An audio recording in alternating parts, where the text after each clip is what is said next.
এই রিস্কা যাবে? জি যাব। আরে নীল তুই?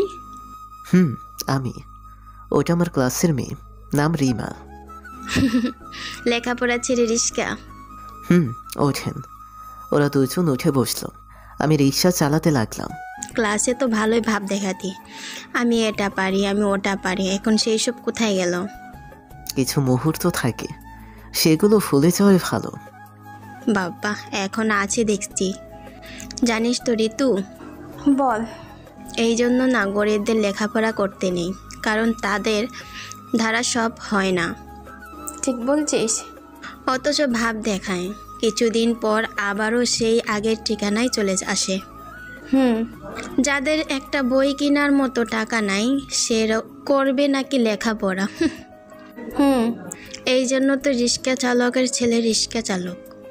কথাগুলো আমার বুকে তীরের মতো আঘাত করলো। জানি কথাগুলো আমার উদ্দেশ্য করেই বলছি। আসলেই তো গরিবদের লেখাপড়া করতে নেই, তারা ঠিকমতো তো খেতেই পারে না, আবার বই কিনবে কি দিয়ে? মুখ বন্ধ করে শুধু ওদের কথা শুনছিলাম, কারণ উত্তর দেবার মতো কোনো কথা নাই। গরিব বলে আজ অমানুষ হয়ে থাকতে হয়, গরিব বলে সকল সুবিধা থেকে বিরত থাকতে হয়। এ কেমন জীবন? এই রিক্সা এখানেই থাম। এই নে 10 টাকা। ধন্যবাদ। ঋতু, ভূতের মুখে রাম নাম। আমি কিছু না বলে রিক্সা ঘুরিয়ে ওখান থেকে চলে আসলাম। আগে আপনাদের সাথে পরিচিত হয়নি। আমি হলাম নীল, বাবা মায়ের এক হতভাগা ছেলে। তবু আমি খুশি। আব্বু রিক্সা চালাতো, আর তা দিয়ে আমাদের ছোট্ট সংসার চলতো। কিন্তু কয়েক মাস থেকে আব্বু একদম অসুস্থ, বিছানা থেকে উঠতে পারে না। রোগটা অনেক দিনের। আমাদের মুখের দিকে তাকিয়ে আব্বু নিজের রোগকে চেপে রাখছিল, আর সেটা আস্তে আস্তে বড় হতে হতে এখন এমন অবস্থায় এসে দাঁড়িয়েছে যে এটা আব্বুর জীবন চলে যেতে পারে। আব্বু অসুস্থ হওয়ার পর থেকে সংসারের হাল আমিই ধরেছি। ক্লাস 9-এ পড়তাম।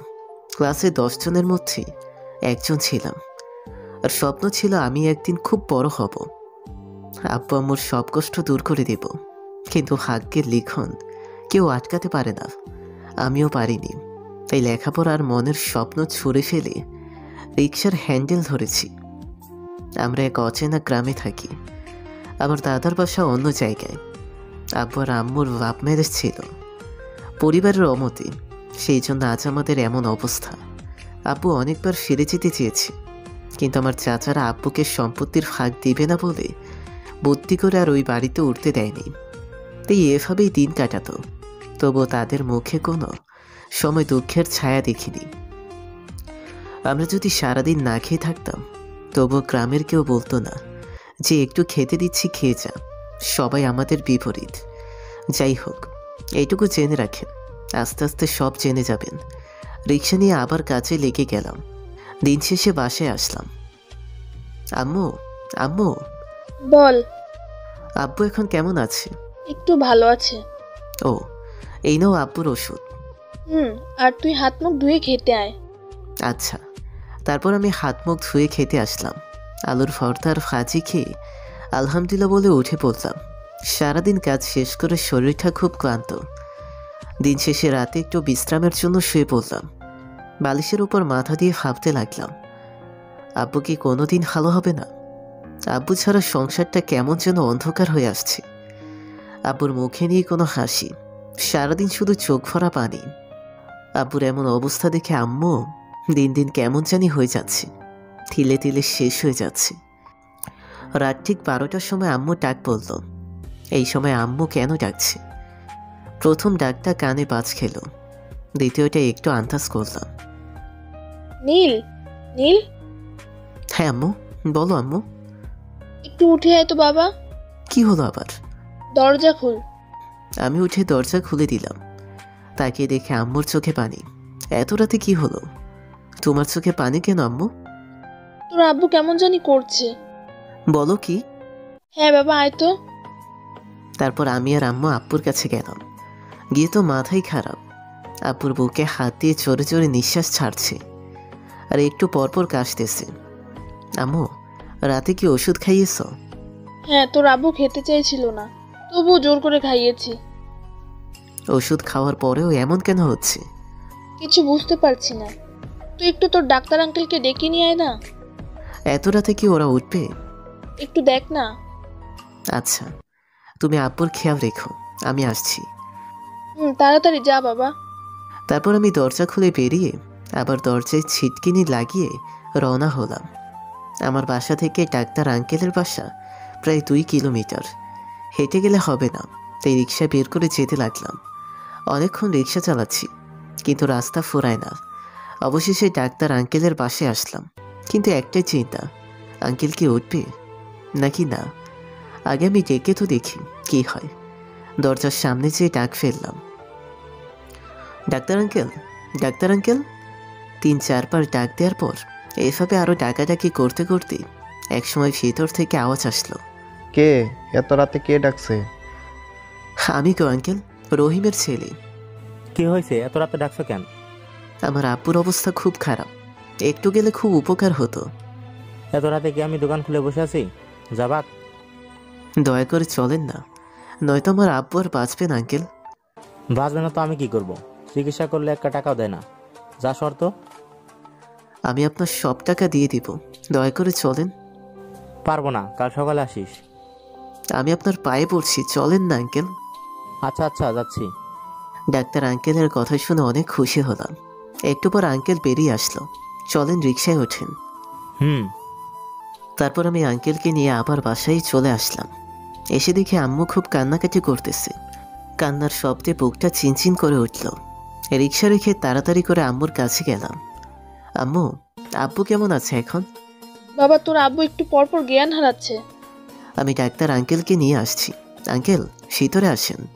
তোমাদের কতবার বলেছি, এমন রোগীকে নিয়ে বসে থাকা ঠিক না। এখন কি হবে বলা যায় না। ভাই, বড় হাসপাতালে যাবার মতো টাকা আমাদের কাছে নাই।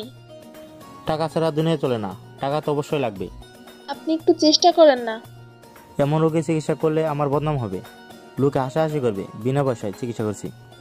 আঙ্কেল, আপনাই তো বললাম আমি আপনার সব পাওনা সব মিটিয়ে দিব। আপনি আমার আব্বুকে বাঁচান আঙ্কেল। মুখে বললে তো আর বাঁচানো যায় না, এর জন্য টাকা লাগবে। যদি পারিস তাহলে শহরে নিয়ে চলে যা। অত টাকা পাবো কোথায়? তাহলে মরা বাপের গলা ধরে কাদার জন্য রেডি হ।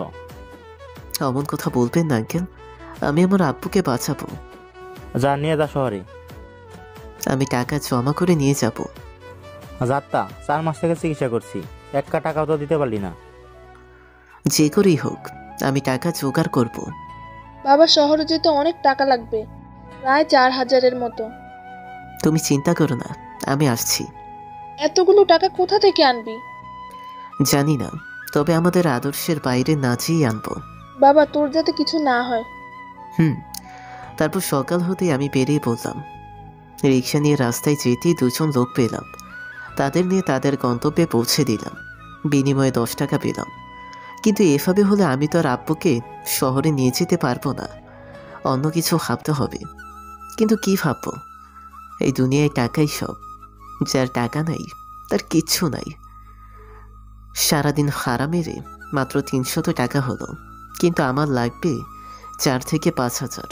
কিন্তু এত টাকা কোথায় পাবো? রিক্সা, হ্যাঁ, আব্বু বেঁচে থাকলে আবার রিক্সা কিনা যাবে। আগে আব্বুকে বাঁচাতে হবে। কিন্তু এই ভাঙড়ি চুরি রিক্সা কে নিবে? রিক্সা নিয়ে ভাঙড়ি পট্টিতে চলে গেল।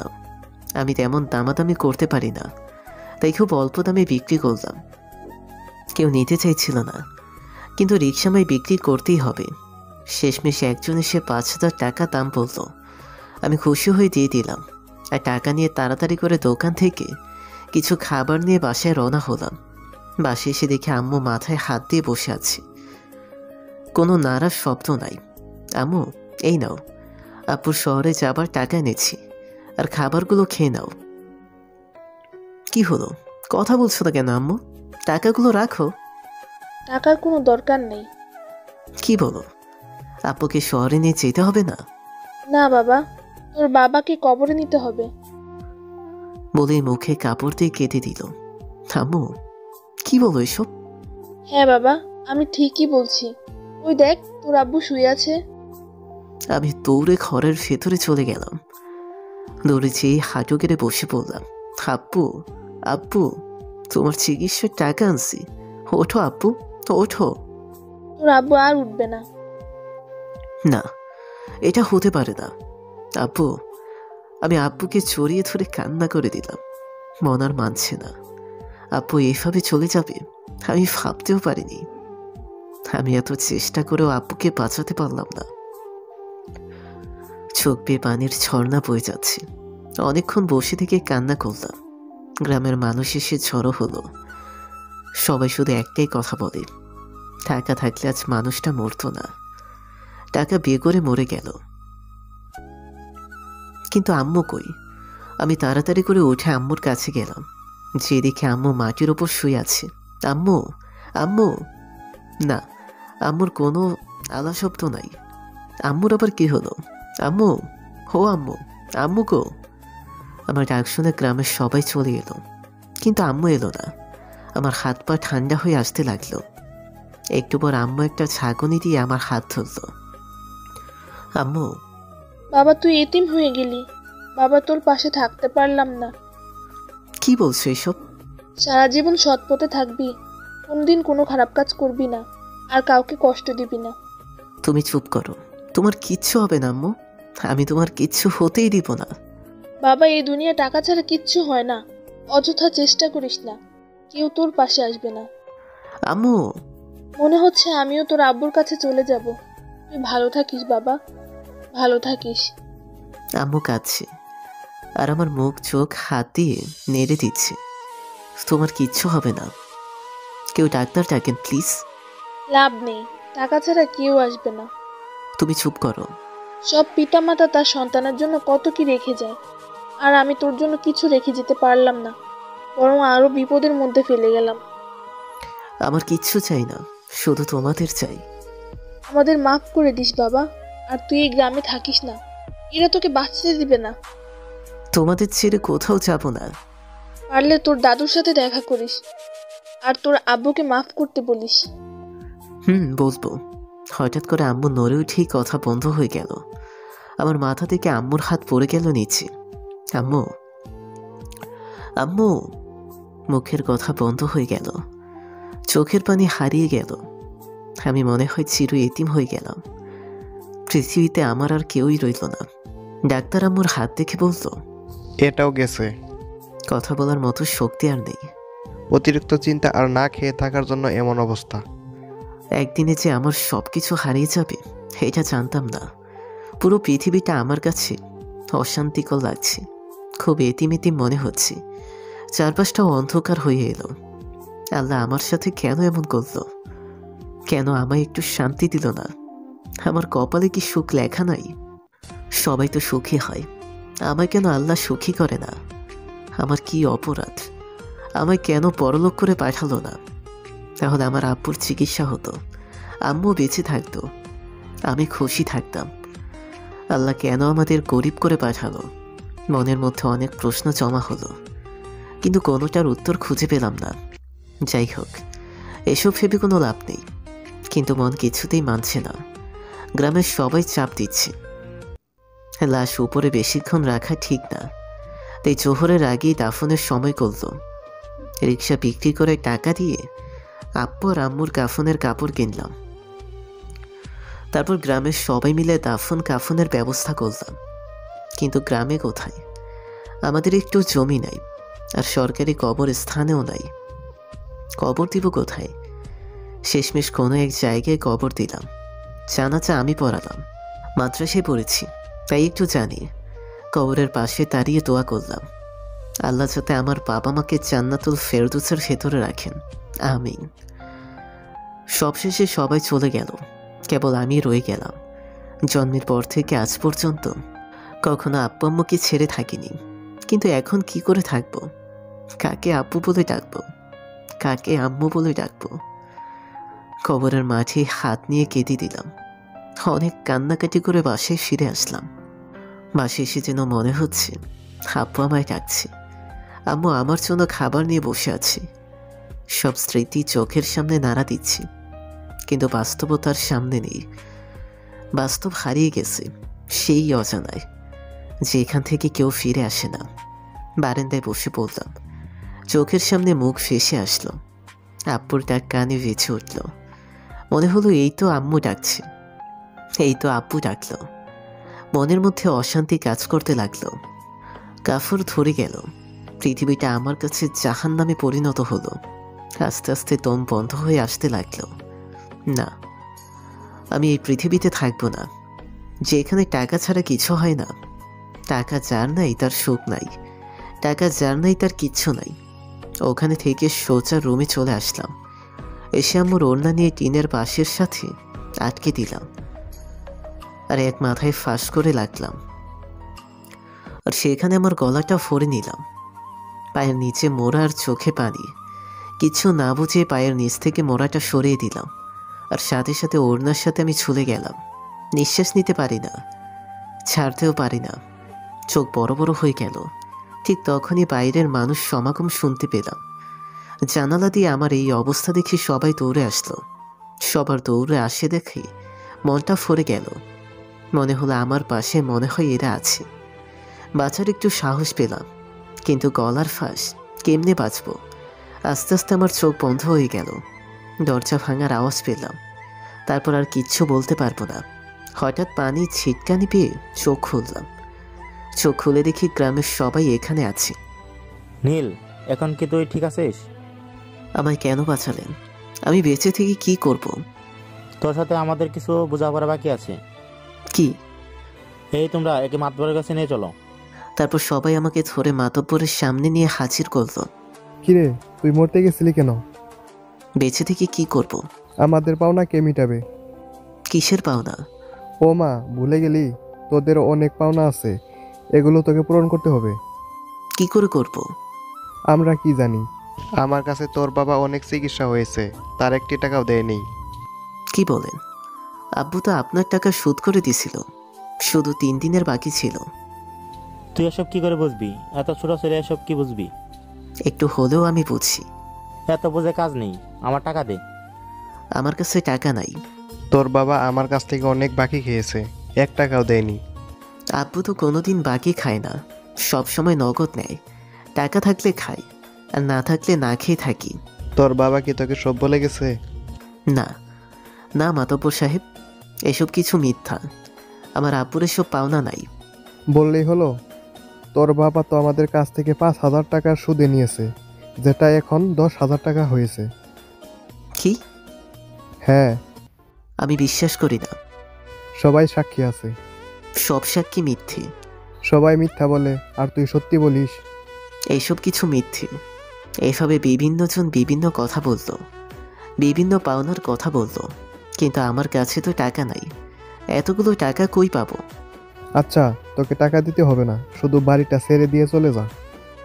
না, এটা আমার আব্বু আমার স্মৃতি, এটা ছেড়ে আমি যাব না। না, তোকে যেতেই হবে।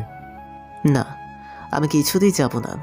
এখানে আমার আব্বু আমার অনেক স্মৃতি মিশে আছে। রাখ তোর স্মৃতি। এই তোরা কে কোথায় আছিস? এই ফকিরের ছেলেটাকে গ্রামের বাইরে ফেলে দিয়ে আয়। জি মালিক। না, আমি যাব না। চল বলছি। না, আমি যাব না, আমায় ছেড়ে দিন। একে গ্রামের বাইরে ফেলে আয়। জি মালিক। আমি হাত পা ছোটাছুটি করে কান্নাকাটি করতে লাগলাম, কিন্তু কেউ আমার একটু কথা শুনল না। বস্তার মতো করে টেনে টেনে নিয়ে চলে গেল। পেছনে ঘুরে বাড়িতে চোখ পড়তেই পুরনো স্মৃতিগুলো দেখতে পেলাম, কিন্তু এর আমায় আর থাকতে দিবে না। আমি কি দোষ করেছি যে জন্য আমার সব কিছু কেড়ে নিছে? প্রথমে নিল আমার স্বপ্ন, তারপর আমার পড়াশোনা, তারপর বাবা মা, এখন শুধু জীবনটা বাকি আছে। ওটা কেন নিল না? ওটা নিলে আমি খুব খুশি হতাম, কিন্তু আমার কপালে তো সুখ নেই, তাই ওটা হয় না। যাই হোক, ওরা নিয়ে এসে আমার গ্রামের বাইরে ছেড়ে দিল। আমি এখন কোথায় যাব? নাই কোনো আত্মীয়, নাই কোনো বন্ধু। দু চোখ যেদিকে যাবে আমিও সেদিকে যাব। হাঁটতে লাগলাম, বুক ভরা কষ্ট নিয়ে হাঁটতেছি। প্রতিটা ধাপ আমার কাছে অনেক বড় মনে হচ্ছে। হাঁটতে হাঁটতে কোথায় এসে পড়েছি নিজেও জানি না। মনে অজানা শহরে হারিয়ে গেছি, কিন্তু আর হাঁটতে পারছি না। সামনে তাকিয়ে দেখি একটা ট্রাক দাঁড় করানো আছে। আমি গিয়ে ট্রাকে উঠে বসলাম। একটু পর স্টার্ট দিল, আর সাথে চলতেও লাগলো। কোথায় যাবে সেটাও জানি না। আমি নেমে যেতে চাইলাম, কিন্তু এই গ্রাম থেকে অনেক দূরে থাকার জন্য আর নামলাম না। গাড়ি চলতে লাগলো। ফিরফির বাতাস, নরম আবহাওয়া, হালকা কুয়াশার শীত। মনে হচ্ছে সন্ধ্যা হয়ে আসছি। আকাশে তাকিয়ে দেখি, তাই তো বেলা শেষ হয়ে আসছে। গাড়ি তার নিজ গতিতে চলছে, থামার কোনো নামগন্ধ নাই। তাতে আমি মোটেও নারাজ হইনি। আস্তে আস্তে শীতের সন্ধ্যা নেমে আসলো। চারপাশে অন্ধকার হয়ে গেল। বসে থেকে সুন্দর কুয়াশাময় সন্ধ্যা অনুভব করছি আর ভাবছি কোথায় যাব, কি করব। আমি তো রিক্সা চালানো ছাড়া তেমন কোনো কাজ পারি না। এজন্য আব্বু বলতো, সব শিখে রাখা ভালো, কখন কোনটা কাজে লাগবে কেউ জানে না। সেই কথা আজ হারে হারে টের পাচ্ছি, কিন্তু কথা বলার মানুষটা নেই। ভাবতে হঠাৎ ঝাঁকুনি খেলাম। মনে হলো গাড়িটা থামলো। মনে মনে ভাবছি এখানে নামবো নাকি নামবো না। আমি ডিসিশন ফাইনাল করার আগেই আবার গাড়ি চলতে লাগলো। চলতেই আছে গাড়ি। একটু একটু ঠান্ডা লাগছে, মনে হয় জ্বর আসছে। হেলান দিয়ে ঘুমিয়ে গেলাম। অনেকক্ষণ পর গাড়ির ঝাঁকুনিতে ঘুম ভাঙল। তাকিয়ে দেখি চারদিকে শুধু আলো আর আলো, কোথাও একটু অন্ধকার নেই। আমার স্বপ্নের মতো মনে হলো। পরে দেখলাম না, এটা বাস্তবেই। এত সুন্দর জায়গাতেই আমি থাকবো, যেই ভাবা সেই কাজ। লাফ দিয়ে নেমে পড়লাম, কিন্তু মাথাটা প্রচণ্ড ব্যথা। চোখ খুলে থাকতে পারছিলাম। এসবকে উপেক্ষা করে এগিয়ে যেতে লাগলাম, কিন্তু বেশি দূর যেতে পারলাম না। মাথাটা চক্কর দিল। ওখানেই বসে পড়লাম। এমন সময় পেটের ভিতর ইঁদুর দৌড় দিল। খিদা লাগছে। আমি আর তাকিয়ে না থাকতে পেরে চোখ বন্ধ করে নিলাম। কি হচ্ছে সব শুনতে পাচ্ছি, কিন্তু মাথায় কাজ করে না। হঠাৎ একটা লোক এসে আমার সামনে বসে বলল, ভাই কে আপনি? আমার কথা বলার শক্তি নাই। এই যে হ্যালো, এ কি আপনার শরীরে এত জোর কেন? এখনই হাসপাতালে নিতে হবে, চলেন চলেন। তারপর যে একটা গাড়ি ডেকে আমায় উঠিয়ে নিয়ে গাড়িতে করে হাসপাতালে আনলো। আমার মনে হচ্ছে এটা হাসপাতাল, কিন্তু আমি তো কোনোদিন বড় হাসপাতাল দেখিনি। শুধু নাম শুনেছি, তাই আন্দাজ করলাম, কিন্তু কি হবে কে জানে। হঠাৎ চোখে মুখে পানির ছিটকাইতে চোখ খুললাম। এ কি, আমার মাথা ব্যথা একটু কমেছে। চোখ খুলতেই সামনে একটা সুন্দরী পরীকে দেখতে পেলাম। একদম সত্যি পরী। কালো লম্বা চুল, টানা টানা চোখ, দুধে আলতা চেহারা, গলায় দড়ি ঝুলানো। থুকু, দড়ি না, ওই যে ডাক্তাররা জানিয়ে থাকে না, ওটা। ঠোঁট দুটো একদম গোলাপের পাপড়ি বিছানো। মনে হচ্ছে এক্ষুনি ভাগ বসাই, কিন্তু আমি এখানে কেন? এই যে এভাবে কি দেখেন? আমি কোথায়? আকাশে। আকাশে কেন? কিডন্যাপ করছে। আকাশেও কি ঘর থাকে? হ্যাঁ, থাকতেই পারে। তা এখন আপনার কেমন লাগছে? ভালো না, আমি নিচে নামবো। না, নামবো না। না, আমি নামবো। ওই চুপ, চেল্লেও না, তুমি মাটিতেই আছো। তাহলে আপনি যে বললেন? আমি মিথ্যা বলছি? এত সুন্দর মেয়ে আবার মিথ্যা বলে? কেন, সুন্দরী বলে কি মিথ্যা বলতে পারি না? হ্যাঁ পারে, না পারার কি আছে। বাই দ্য ওয়ে, আমি তিশা। আমি রকি। আচ্ছা, আজ তাহলে আসি, অন্যদিন কথা হবে। আচ্ছা। তিশা চলে গেল। উফ, দিল ধারক রাহে কিয়া কারো। মেয়েটা আসলেই খুব সুন্দর, যে কোনো ছেলেকে দেখে ক্রাশ খাবে। আমিও খাইছি, জীবনের প্রথম কাউকে দেখে ক্রাশ খেলাম। একে পেলে তো আমার জীবন ধন্য। উহু, আই লিভ ইউ। নিজে নিজেই পাগলের মতো বকতেছি আর হাসতেছি। শুনেছি প্রেমে পড়লে নাকি একা একা হাসে, তাহলে আমিও কি?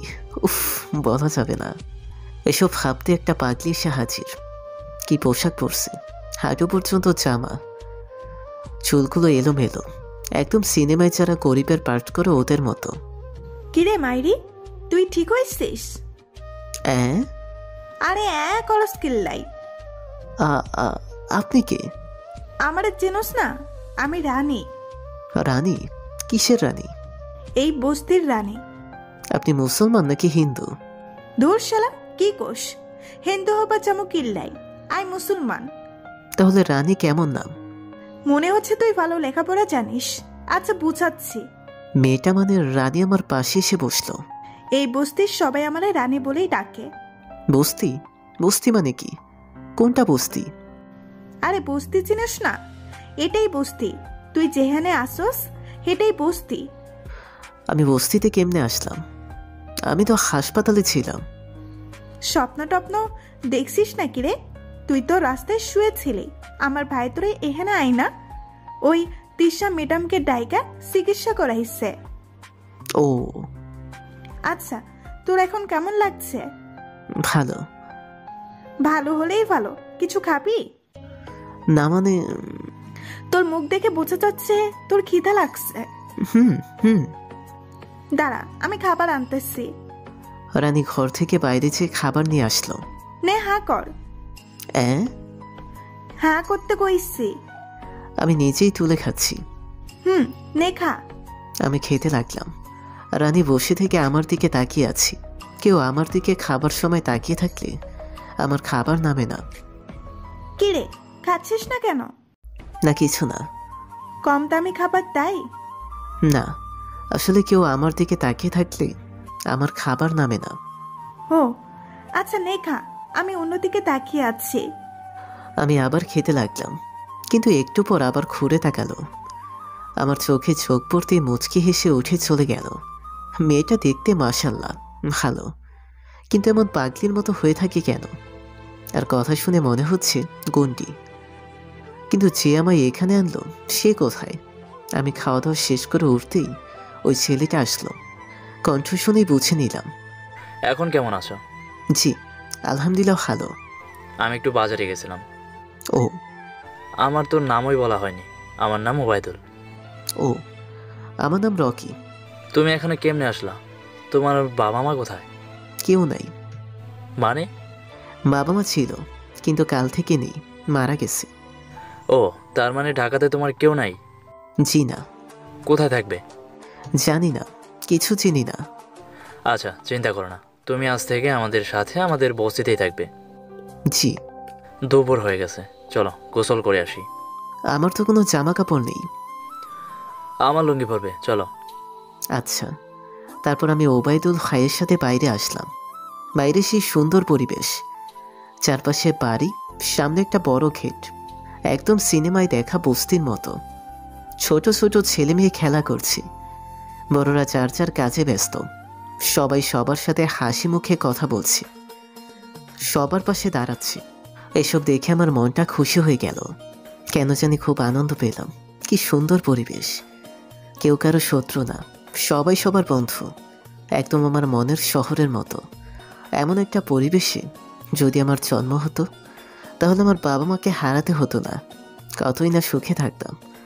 আমি এসব দেখছি তখন ওবায়দুল বলল, ওই দাঁড়িয়ে থেকে কি দেখছো? দেখছি তোমাদের দুনিয়া। ও তোমাদের এখানে কত সুখ, কত শান্তি, আনন্দ, মজা। এখানে সবাই সবাইকে সাহায্য করে, কেউ কারোর সাথে ঝগড়া বিবাদ করে না, কারণ এখানকার প্রায় সবাই এতিম। বলো কি? হ্যাঁ, আমি আর রানীও এতিম। আমি ছোট থাকতেই আমার বাবা মা মারা যায়, তখন রানী খুব ছোট ছিল। তারপর আমাদের মাথার উপর কেউ ছিল না, তখন একটা ফকির চাচা আমাদের এখানে নিয়ে আসে। আমিও তোমাদের মতোই এতিম। পর একদিন সময় করে তোমার গল্প শুনবো। এখন গোসল করতে চলো। আচ্ছা। ওই তো চাচারা চাচিরা এখানে কেন? ওদের কি বাসা নাই? আছে, কিন্তু সেগুলো সন্তানের। অন্যের জায়গা তো আর কেউ কাউকে রাখে না। বলো কি? ওরা তো ওদের বাবা মা। ওটা জন্মের সময় থেকে বড় হওয়া পর্যন্ত ছিল, এখন নাই। আমি জানতাম শুধু গ্রামেই এসব হয়, কিন্তু এখানে যে বাবা মাকে বাসা থেকে তাড়িয়ে দেয় এটা জানতাম না। এই রঙের পৃথিবীতে সব কিছুই হয়। নিজের বউকে ফেলে নিজের জন্মদারী বাবা মাকে রাস্তায় ফেলে আসে। কি দুনিয়া। চলো। তারপর আমি আর ওবায়দুল ভাই টিউবওয়েলে যেয়ে গোসল করে আসলাম। গ্রামে আমি লুঙ্গি পরেই বেশি থাকতাম, তাই লুঙ্গি পরার অভ্যাস আছে। এই মেয়ে, হাসছো কেন? কি বলবো মাইরি, তোকে লুঙ্গি পরে একদম হিরো লাগছে। তাই বলে কি হাসতে হবে? আরে রাগ করছিস কেন? হাসি শরীরের পক্ষে ভালো, তবুও হাস। চুপ।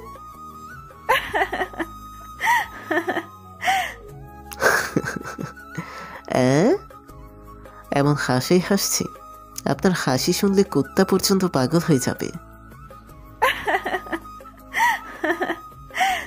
চুপ, একদম হাসবি না। ঠিক আছে। তা কোথায় যাওয়া হচ্ছে? গোসল করতে। এই খোলা জায়গায় আপনি গোসল করবেন? পাশে ঘিরা জায়গা আছে। ও যান। রানী চুপ করে হাঁটতে লাগলো।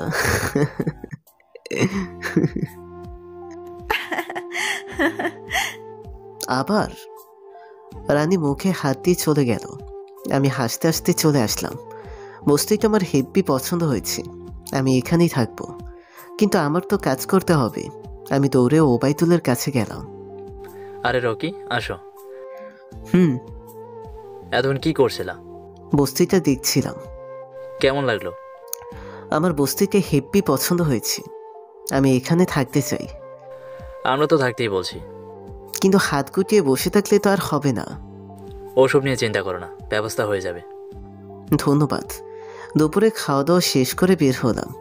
বেরিয়ে এসে দেখি কয়েকটা লোক হাতে লাঠি নিয়ে একটা বৃদ্ধ লোককে ধাক্কাচ্ছে। আমার মাথায় রাগ উঠে গেল। আমি চলে গেলাম। এই যে ভাই, দাঁড়ান দাঁড়ান। তুই কে হে? আমিও আপনাদের মতো একজন মানুষ। এখানে কি চাস? এইভাবে ওনাকে মারছেন কেন? মারলে তোর কি? আমরা যা খুশি করব, তোর কি?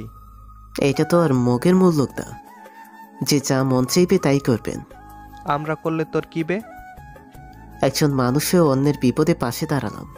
তোর পাশে দাঁড়ানোর কি বলছি? এই তোরা কি দেখছিস? মার ওকে। মারতে আসতে আমার একটু ভয় করলো। ওরা তিনজন, আমি একা। কিন্তু আমি ন্যায় পথে আর ওরা অন্যায় পথে। সাহস করে মেরে দিলাম।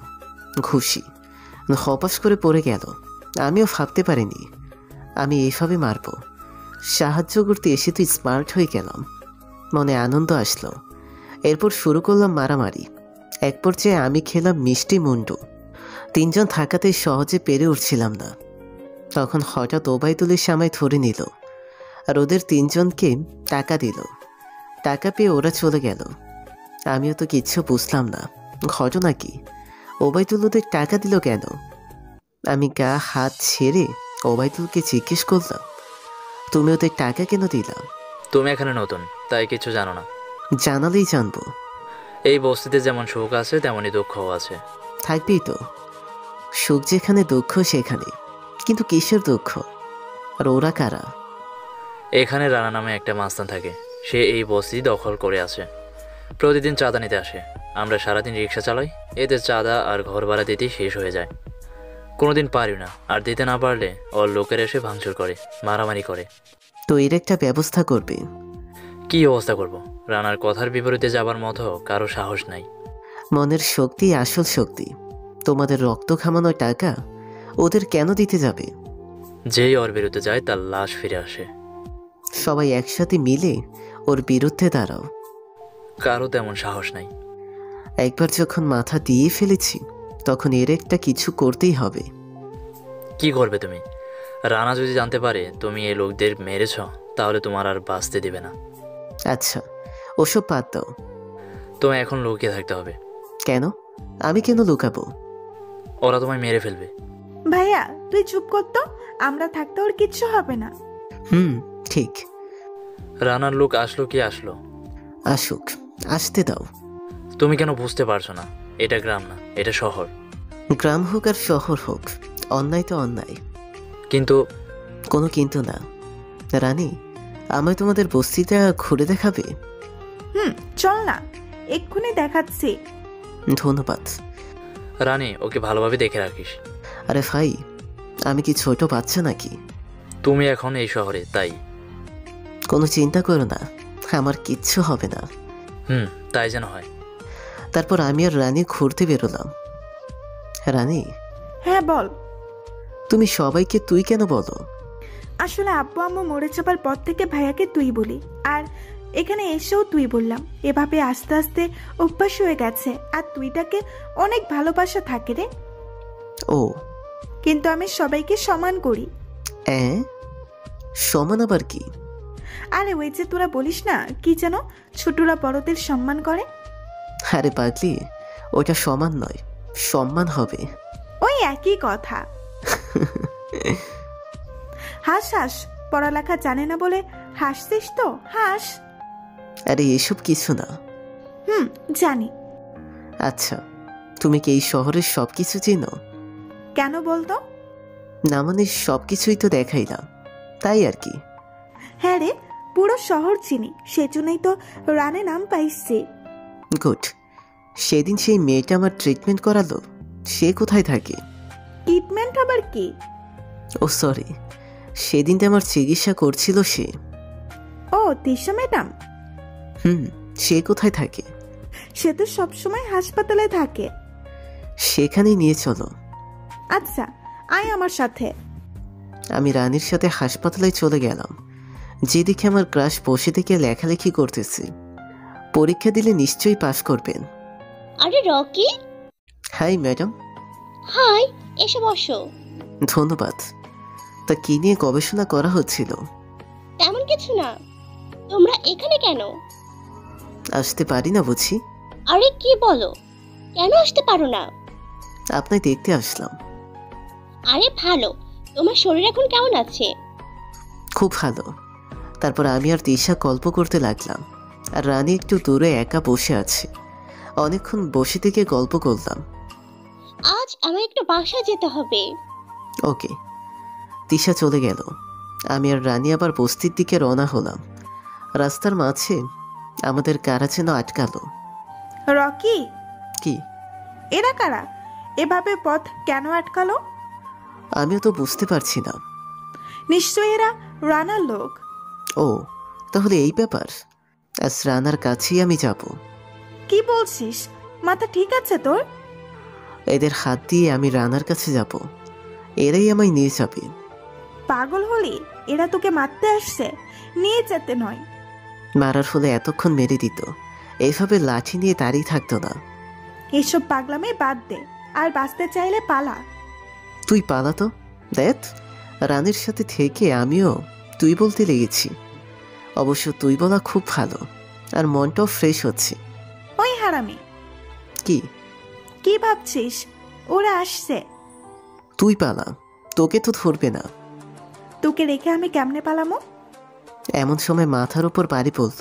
বাড়িটা অনেক জোরে লাগছে। আমি মাথা ধরে বসে পড়লাম। রকি। এরপর আর কিছু মনে নাই। হঠাৎ চোখে ঝাপসা পড়তেই বাস্তবে ফিরে আসলাম। চোখ খুলে দেখি সামনে কিচ্ছু নেই। পাশে তাকিয়ে দেখি রানী অজ্ঞান হয়ে আছে, আর আমাদের দুজনারই হাত পা দুইটা চেয়ারে বাঁধা আছে। রানী, রানী, এই রানী। কতবার ডাকাতে রানী হুঁশে আসলো। তুই ঠিক আছিস তো? ভালো করে তাকিয়ে দেখি আমরা একটা বড় ঘরে বন্ধি আছি। আমার হাত পা চেয়ারে বাঁধা, আর রানীর হাত পা চেয়ারে বাঁধা। আমাদের এখানে কি আনলো? রানার লোকেরা। তোকে আমি বাঁচাতে পারলাম না রে। আরে কি বলিস? আমাদের জন্য তোরাস এই অবস্থা। চুপ, বেশি কথা বলিস না, কেউ শুনে ফেলবে। তোকে নিয়ে বাইরে আসাটাই আমার ভুল। চুপ কর। শোন, এসব কিচ্ছু হবে না। মাথা ঠান্ডা রেখে কাজ করতে হবে। কি করবি? তোকে এখন ওরা মেরে ফেলবে। কান্না থামা। আমি লাফিয়ে লাফিয়ে রানীর পেছনে যাবার চেষ্টা করছি। কি করছিস? চুপ থাক। আমি চেয়ারের অনেক কষ্টে লাফিয়ে লাফিয়ে রানীর পেছনে গেলাম। আমার দুই হাত জোর করে একসাথে বাঁধা ছিল। সেই সুবিধার্থে দুই হাত দিয়ে রানীর বাঁধন খুলে দিলাম। নে, এবার পায়েটা খুলে নে। তোর তো ভালোই বুদ্ধি। বাজে কথা বাদ দি, কেউ আসার আগেই আমারটা খুলে দে। দাঁড়া মাইরি। রাখ তো মাইরি। তারপর রানী পায়ের বাঁধন খুলে আমার হাত পায়ের বাঁধন খুলে দিল। তুই এখানে হাত পায়ে দড়ি দিয়ে বসে থাক। কেন? যা বলছি তাই কর। হাই রে ইংরেজির ম্যাডাম। বস তাড়াতাড়ি। তুই কই যাবি? রানীকে ওভাবে আগের মতো করে বসিয়ে আমি পাশে লুকিয়ে পড়লাম। একটু পরেই দুজন লোক আসলো। এসে আমায় দেখতে না পেয়ে একটু অবাক হলো। আমি পাশ থেকে সব দেখছিলাম। ভাগ্যক্রমে একটা ছোট রড হাতে আসলো। সেটা নিয়ে সামনে এসে আচ্ছা মতো মাথায় বাড়ি দিলাম। ওর আওয়াজ শুনে আরও একজন আসলো। এভাবে মারতে মারতে তিনজনের সাথে মারামারি করলাম। মাঝে মধ্যে আমাকেও ওরা মেরেছে। তখন রানী উঠে ওদের রড দিয়ে বাইরিয়েছে। শেষ পর্যন্ত রানার কাছে পৌঁছালাম। রানাকে দেখে আমার হোশ উঠে গেল। এ কাকে দেখছি আমি? হা হয়ে তাকিয়ে বললাম, জনি তুই? রকি তুই? তুই এখানে কি করছিস? আমারও তো একই প্রশ্ন। এই রকি, তুই রানাকে চিনিস নাকি? রানাকে? এ তো জনি। না, এই হলো রানা যে তোকে মারতে চাই। কি? রানীর কথা শুনে তো আমি একদম অবাক হলাম। এ কি বলে রানী? আমি যেন আকাশ থেকে পড়লাম। কিচ্ছু বিশ্বাস হচ্ছে না। তার মানে জনি তুই? হ্যাঁ, আমি জানি আমি রানা। আমার কিচ্ছু বিশ্বাস হচ্ছে না। তুই এত নিচে নামতে পারলি? বিশ্বাস না করলেও এটাই বাস্তব। তুই একটা গুন্ডা হবে এটা আমি কখনো ভাবিনি। গ্রামের লোকেরা তোকে তাড়িয়ে দিয়ে অনেক ভালো কাজ করেছে। রকি তুইও এটা বলছিস? এটা তো খুব কম হলো। তোদের মতো মানুষের জন্য আরো অনেক কিছু বলা উচিত। তুই আমায় ভুল বুঝছিস? তোদের মতো মানুষকে আমার খুব ভালো করেই চিনা আছে। যারা গরিবের মুখের হাত কেড়ে খায় তারা কুকুরের চেয়েও নিকৃষ্ট। এতদিন যা করেছিস তা আমি জানি না। তবে তবে আজকের পর থেকে ওই বস্তির দিকে চোখ তুলে তাকালে তোর চোখ আমি তুলে নিব। তুই আমার রাগ সম্পর্কে ভালো করেই জানিস। Mind it. চল রানী। রকি শোন, এতদিন তোর আসল চেহারা আমি জানতে পারিনি। তোর ভালো ছেলের আড়ালে যে এটা ছিল আমি ভাবতেও পারি নাই। আমার কথাটা তো শোন। আমি জনির কোনো কথা না শুনে সোজা সেখান থেকে চলে গেলাম। রানী আমার পেছনে পেছনে চলে আসলো আর হঠাৎ বলে উঠল, আমার মাথা ঘুরছে। কেন? তোর আবার কি হলো? সবকিছু মাথার উপর দিয়ে যাচ্ছে। কেন? রানা নাকি জনি, জনি নাকি রানা। উফ, মাথা শেষ। তুই বুঝবি না। ভালো করে বুঝিয়ে বল। আমি আর জনি একই গ্রামে থাকতাম, একই স্কুলে পড়তাম, কিন্তু ও আমরা 2-3 বছরের বড় ছিল। আমাদের খুব ভালো বন্ধুত্ব ছিল। ও যেখানে যেত আমিও সেখানে যেতাম। ও যা করতো আমিও তাই করতাম। তারপর কি হলো? জনি নিপা নামের এক মেয়েকে ভালোবাসতো। নিপাও জনিকে ভালোবাসতো। আর নিপা হচ্ছে আমাদের গ্রামের মাতব্বরের বড় মেয়ে। এটা নিয়ে জনি আর মাতব্বরের মধ্যে অনেক কথা কাটাকাটি হতো, ঝগড়া হতো। তারপর মাতব্বর তার মেয়ের বিয়ে ঠিক করে। তখন জনি মাতব্বরের বাসায় হাজির হয় আর বলে আসে ওর সাথে নিপার বিয়ে না দিলে নাকি জনি সবাইকে মেরে ফেলবে। ও সুখী না হতে পারলে নাকি অন্য কাউকেও সুখী হতে দিবে না। তারপর জনের কথায় মাতব্বর কান না দিয়ে মেয়ের বিয়ের আয়োজন করে। খুব বড় বাড়িতে বিয়ে হচ্ছিল। আমরা উপস্থিত ছিলাম। একটু পর রুম থেকে চিৎকারের আওয়াজ আসলো। আমরা সবাই পাশের রুমে গেলাম আর যে সবার চোখ কপালে উঠে গেল। কেন? কি দেখলি ওখানে? আমরা সবাই চেয়ে দেখি নিপা মাটিতে পড়ে আছে। পেট থেকে গলগল করে রক্ত বের হচ্ছে আর হাতে চাকু নিয়ে পাশে পাথরের মতো দাঁড়িয়ে আছে জনি। বলিস কি, নিজের প্রেমিকাকে মেরে দিল? আমিও প্রথমে বিশ্বাস করিনি, কিন্তু আজ পুরো বিশ্বাস হয়ে গেল। তারপর কি হলো বল? আমি ভয় পাবো বলে আম্মু আমায় জড়িয়ে ধরে। আমি চোখ দিয়ে কিছু না দেখলেও কান দিয়ে সব শুনছি। সবাই কান্নাকাটি শুরু করে দিল। মাতব্বর সাহেব দৌড়ে এসে নিপাকে জড়িয়ে ধরে কান্না করতে লাগলো। নিপার আম্মু অজ্ঞান হয়ে গেল। কিন্তু আমার একটা বিষয় খটকা লাগছিল। কি? জনি সব কাজ বাম হাতে করত, কিন্তু তখন ছোরাটা জনির ডান হাতে ছিল। তাই তো, তারপর কি হলো? আমার খটকাই রয়ে গেল। পুলিশ এসে জনিকে ধরে নিয়ে গেল। বিচার শেষে সারা জীবন সশ্রম কারাদণ্ড হলো। কিন্তু এটা জনির বাবা মা মানতে পারল না।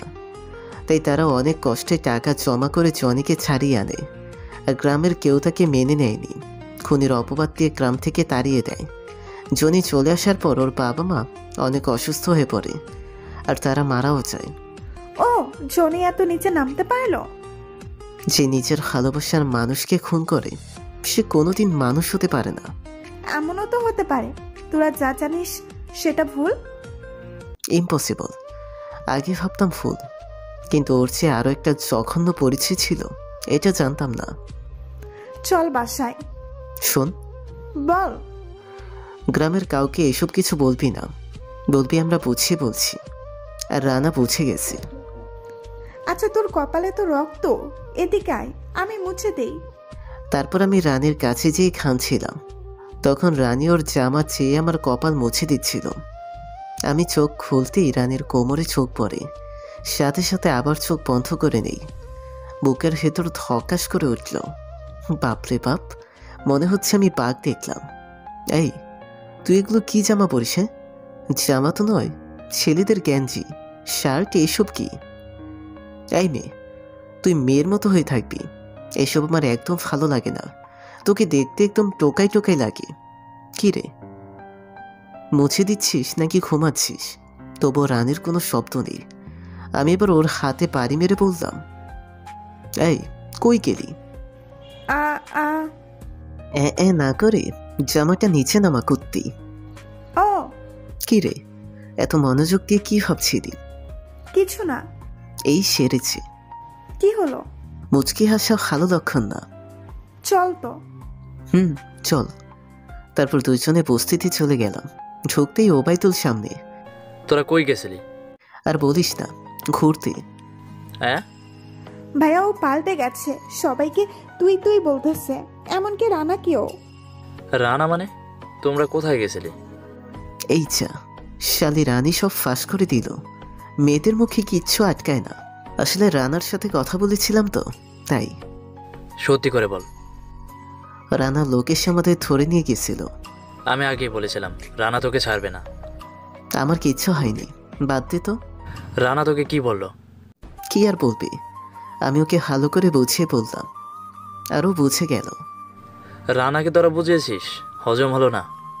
সত্যি বলছি, তাই না রানী? হ্যাঁ রে ভাইয়া, রকি ওকে বুঝিয়ে বলাতে বুঝে গেল। ও কি ছোট বাচ্চা যে তোদের কথা বুঝে যাবে? বোঝানোর মতো মানুষ হলে অবশ্যই বুঝে যাবে। তোরা যে ফিরে এসেছিস এটাই অনেক। চল ঘরে চল। তারপর সন্ধ্যা হয়ে রাত হয়ে গেল। রাতে বস্তিটা দেখতে আরো সুন্দর, আলোয় ভরপুর, শুধু একদম দিনের মতো। আমি বাইরে দাঁড়িয়ে চাঁদ দেখছিলাম, তখন পেছন থেকে, এই রকি, এখানে কি করিস? আমার নাম রকি, রকো না। একই কথা, তা বল কি করিস? হাতি মারছি। তুই তো বসে আছিস। জানিসই তো, তাহলে আবালের মতো জিজ্ঞাস কেন? আবাল আবার কি? তোর মাথা। এ কি রে, এ আমি কাকে দেখছি রে? আমি পিছনে তাকিয়ে তো হাবাগোবা হয়ে গেছি। রানী একদম আপডেট, জামা পায়জামা পরে ওড়না দিয়ে দাঁড়িয়ে আছে। এত অবাক হোস কেন? তোকে একদম হেব্বি লাগছে। মিথ্যা। না রে, সত্যি। এখন মনে হচ্ছে তুই সৌন্দর্যের রানী। হয়েছে, থাম। তা ম্যাডাম, হঠাৎ এমন পরিবর্তন কেন?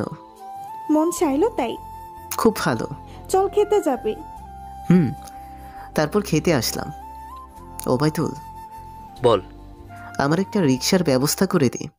তুই কি রিক্সা চালাতে পারিস? গ্রামে তো আমি রিক্সা চালাতাম। আচ্ছা, কাল সকাল হোক, তখন দেখা যাবে। রানী, বল। খাওয়া দাওয়া করে রকিকে ওর ঘর দেখিয়ে দিবি। আচ্ছা। তারপর খাওয়া দাওয়া করলাম। রানী আমায় নিয়ে যেয়ে আমাদের ঘর দেখিয়ে দিল। এটাই তোর ঘর? ও, খুব ভালো। দাঁড়িয়ে থাক, আমি ঘরটা ছাড় দেই। তারপর রানী ছাটা নিয়ে এসে ছাড় দিল। নে, এবার ঘুমা। তুই যা। তুই আগে ঘুমা। আগে তুই যা। ঘুমাবি নাকি ছাটার বাড়ি খাবি? কি মেয়েরে মাইরি। হ্যাঁ মাইরি। আমি ধপাস করে খাটের উপর শুয়ে পড়লাম। খালি শুলেই হলো, এই জন্য আমি যেতে চাচ্ছিলাম না। এখন ঠান্ডা পড়েছে, কেথা গায়ে না দিলে ঠান্ডা লাগবে না? আমার যখন ঠান্ডা লাগবে তখন দিব। চুপ। রানী কাঁথা তুলে আমার গায়ে দিয়ে দিল, আর মুখ চোখ নেড়ে গালে ঠাস করে চর বসিয়ে দিল। এটা কি হলো? আদর দিলাম, ঘুমিয়ে পড়। আমি তো অবাক, থাপ্পড় মেরে কি কেউ আদর করে? আমি কিছু বুঝে ওঠার আগেই রানী দরজা লাগিয়ে চলে গেল। শরীর অনেক ক্লান্ত, তাই দেরি না করে ঘুমিয়ে গেলাম। সকালে রানীরটাকে ঘুম ছুটল। আমি খাটে উঠে বসলাম। চোখ খুলে দেখি রানী ঘর ছাড় দিচ্ছে। বাপরে, বিনা টাকাতেই কাজের লোক। এখানে কোনো কাজের লোক নাই। তো আমি কাকে দেখছি? ভূতকে। বক বক না করে মুখ ধুয়ে ভাইয়ের কাছে যা। কেন? ওর আবার কি হলো? তুই তো রিক্সা নিতে চাইলি, ভাইয়া নিয়ে আসছে। ও, আমি উঠে ফ্রেশ হয়ে বাইরে আসলাম। সুন্দর সকালটা হেপি লাগছে। রকি, বল। এই নে তোর রিক্সা। ধন্যবাদ বন্ধু। ঠিক মতো কিন্তু ভাড়া পরিশোধ করতে হবে। ও নিয়ে তুই চিন্তা করিস না। সাবধানে চলাচল করবি। আচ্ছা। আই ভাইয়া, তুই ওকে একা ছাড়ছিস কেন? ও কি শহর চিনে? তোর সাথে সাথে রাখবি। তাও তো কথা, চল আমার সাথে। চল। রকি, ভালো করে চালাস। তারপর আমি আর ওবায়দুল রিক্সা নিয়ে বেরিয়ে পড়লাম। সারাদিন ভাড়া মারলাম, ভালোই ভাড়া হলো। গ্রামের তুলনায় অনেক ভালো। দুপুরে বাইরে খাওয়া দাওয়া করলাম। সারাদিন কাটিয়ে বিকালে একটু আগেই আমি বাসায় চলে আসলাম। রিক্সা গ্যারেজে রেখে রানীর কাছে গেলাম। রানী থালা বাসন ধুচ্ছিল। রানী। কি রে, কেমন হলো? ভালো। ও রানী, বল। আমার সাথে এক জায়গায় যাবি? কোথায়? হাসপাতালে। তিশার কাছে? বাপরে, কালকেই ম্যাডাম ছিল, আর আজ তিশা। যাকে, আমার সাথে চল না। দেখতে পাচ্ছিস না কাজ করতেছে? চল না প্লিজ প্লিজ। আচ্ছা চল। ধন্যবাদ মনু। হ্যাঁ। তারপর আমি আর রানী হাসপাতালে চলে আসলাম। হাতে কি রে ওটা? গিফট। আমার প্রথম কামানোর টাকার একটা ছোট্ট গিফট। আল্লাহ, তিশা যেন ওটা না নেয়। কি ফিসফিস করছিস? না কিছু না, তুই যা। আমি গুটি গুটি পায়ের সামনে এগোতে লাগলাম। একটা করে থাপ দিচ্ছি আর চিন্তা করছি, তিশা কি নিবে নাকি নিবে না। চিন্তা মাখা মুখ নিয়ে তিশার সামনে গেলাম। পেছনে তাকিয়ে দেখি রানী দরজার আড়ালে লুকিয়ে আছে। হাই তিশা। আরে রকি, এসো এসো, বসো। ধন্যবাদ। কি খবর? কই, তেমন কিছু না। ও, তুমি এসে ভালোই হলো। কেন? মনে হয় এবার আমায় ভালোবাসার কথাটা বলে দিবে। উফ, আমার তো আনন্দ আর ধরছে না। মন বলছে লুঙ্গি ডান্স মারি। রকি, এই 3টা শাড়ির মধ্যে একটা চয়েস করো তো। মনে হয় বিয়ের জন্য এখনই চয়েস করছে। ফার্স্ট বউ আমার খুব পছন্দ। আমি কিছু বলার আগেই বুঝে নিবে। তোমার এই শাড়িটা পরলে হেব্বি লাগবে। বাহ, তোমার চয়েস তো হেব্বি। তাই তো তোমায় চয়েস করছি। আমি পেছনে উকি মারলাম। রানী তো তেলে বেগুনে চলছে, রাগি চোখে তাকিয়ে আছে। আচ্ছা, শাড়ি কি আজকেই চয়েস করতে হবে? যেদিন বিয়ে হবে সেদিন করলে হয় না? সেদিন তো করবই। তাহলে আবার আজ কেন? আর বলিও না, আমার বিয়েপ এই 3টা শাড়ি পাঠিয়ে বলেছে যে কোনো একটা পরে যেতে, কিন্তু ভেবে পাচ্ছিলাম না কোনটা পরবো। কথাটা শুনে আমার মাথায় মিসাইল বলল। এটাই কি শোনার বাকি ছিল? আল্লাহ গো, আমার তুইলা নাও, আমি আর বাঁচবো না। পেছনে তাকিয়ে দেখি রানী হাসতে হাসতে কড়াগড়ি খাচ্ছে। নিজেকে খুব অসহায় মনে হলো, আর তিশার উপর রাগ উঠে গেল। আমায় কি শাড়ি বাছানোর চাকর রাখছো যে তোমার শাড়ি বেছে দিব? নিজের শাড়ি নিজে বেছে নাও। কি বিএফ পাঠিয়েছে, তাই আমায় দেখাতে আসছে। আরে, তোমার হঠাৎ কি হলো? আমার না, হইছে তোমার। মাথার সমস্যা। মাথা আমার ঘুরে গেছে। কি বলতে কি বলছি বুঝতে পারছি না। নিজেকে কন্ট্রোল করলাম। আমি সরি, আমি গেলাম। ভালো থেকো। আমি উঠে সেখান থেকে চলে আসলাম। কি রে, কেমন দিল? তুইও যা, তোরা কেউ আমায় ভালোবাসিস না। আমি বাসি রে, চল বাসায় যাই। যার জন্য গিফট নিলাম তাকেই তো পেলাম না, তাহলে এটা রেখে কি লাভ? আরে কি করছিস? ছাড় তো। আমি ওটার প্যাকেট ছিঁড়ে ফুঁকে মারলাম। যে কাদায় পড়লো। ওটা তেমন কোনো দামি জিনিস ছিল না। একটা ছোট্ট ঘড়ি, তার ভিতর সুন্দর সুন্দর নকশা আর এস লেখা আছে। তারপর রিক্সা নিয়ে বাসায় চলে আসলাম। বাসে এসে দেখি রানা, মানে জনি আর ওর লোকেরা বসে আছে। বস্তির সবাই ভয়ে দাঁড়িয়ে আছে। আমার আশা দেখে সবাই ভয় পেয়ে গেল। একজন পাশ থেকে বলেই দিল, বাবা তুমি রানার কাছে যেও না, ও তোমায় মেরে ফেলবে। আমার মাথায় আরো রাগ উঠল। এমনিতেই বিনা প্রেমে ছেঁকা খেয়ে আসলাম। এসে আবার এমন দৃশ্য, মাথা পুরাই হিট হয়ে গেল। কি রে রানা, আমায় বুঝি মারতে আসছিস? মার, আয় মার না। উফ, শোন, আমি তোর পথে না বাধা হয়েছি আর না দিয়েছি। আমি শুধু ওই বস্তিটা শিক্ষা চেয়েছি। রকি, তুই আমার কেন বারবার ভুল বুঝিস? কোনো ভুল বুঝিনি, প্লিজ চলে যা। রকি, হ্যাঁ, তোর জন্য এই গরিবগুলো পেট পুরো খেতে পারে না, ঠিকমতো চিকিৎসা মনে হচ্ছে কিছুই পূরণ করতে পারে না। হ্যাঁ আমি চলে যাচ্ছি, তবে একটা কথা শুনে রাখ, তুই যেই দোষ আমার দোষী করেছিস আমি সেটা করিনি। আমি কোনো দোষ না করেও গ্রামে খুনি নাম পাই, খুন করে মাতাব্বর আর দোষ পাই আমি। সেদিন থেকে আমার এই কালো জীবন শুরু করি।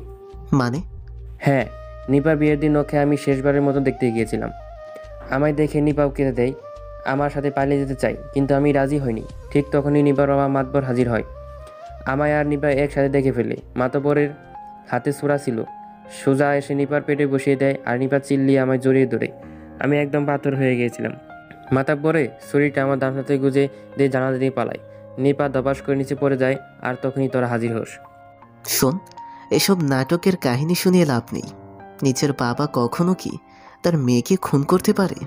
নিপা মাতব্বরে নিজের মেয়ে ছিল না, নিপার বাবা মাকে মাতব্বর খুন করেছে। নিপার বাবার অনেক সম্পত্তি ছিল, সেই জন্য ওদের খুন করে। কিন্তু পরিবারের সবাইকে খুন করলে মাতব্বর সম্পত্তি হতো না, সেটা সরকারের আওতায় চলে যেত। তাই নিপাকে বাঁচিয়ে রাখে। বিয়ের বয়স হওয়ার আগে সম্পত্তি মাতব্বরের নামে লিখে নিতে পারবে না, তাই নিজের মেয়ে পরিচয় দিয়ে বড় করে।